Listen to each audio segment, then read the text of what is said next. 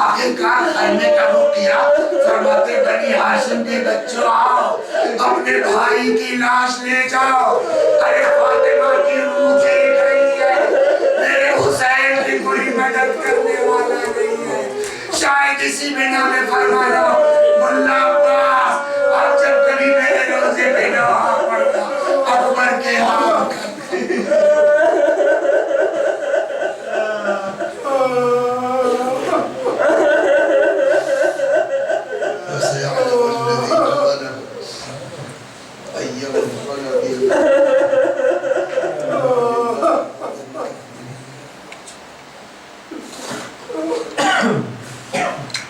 میں بھی پڑھتا ہوں، میرے ساتھ آپ بھی دہرائیے، شب قدر ہے، ہمارے بزرگ بھی امید لگائے ہوں گے۔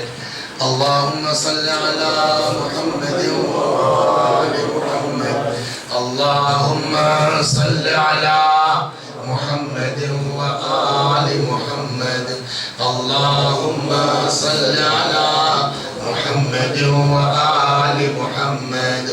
اعوذ باللہ من الشیطان الرجیم، بسم اللہ الرحمن الرحیم، الحمد للہ رب العالمین، الرحمن الرحیم، مالک یوم الدین، ایاک نعبد و ایاک نستعین، اهدنا الصراط المستقیم، صراط الذین انعمت علیہم غیر المغضوب علیہم ولا الضالین۔ بسم اللہ الرحمن الرحیم، قل هو اللہ احد اللہ الصمد، لم یلد ولم یولد ولم یکن له کفوا احد۔ بسم اللہ الرحمن الرحیم، قل هو اللہ احد اللہ الصمد، لم یلد ولم یولد ولم یکن له کفوا احد۔ بسم اللہ الرحمن الرحیم، قل هو اللہ احد اللہ الصمد، لم یلد ولم یولد ولم یکن له کفوا احد۔ كذلك الله ربنا صدق الله العلي العظيم۔ اللهم صل على محمد وآل محمد، اللهم صل على محمد وآل محمد، اللهم صل على محمد وآل محمد، وعجل فرجهم واحشرنا معهم۔ پروردگار سورہ حمد و توحید و صلوات کا ثواب جملہ مؤمنین و مؤمنات مخصوصاً و محبان علی جن کو کوئی ایصال ثواب کرنے والا نہیں ہے، اس مجلس میں موجود جتنے مرد و عورت ہیں ہم سب کے بزرگوں کی روحوں تک پہنچا دے، ہمارے گناہوں کو بخش دے، ہمارے ماں باپ کے گناہوں کو بخش دے، ہمیں اعمال خیر کی توفیق کرا دے۔ وآخر دعوانا ان الحمدللہ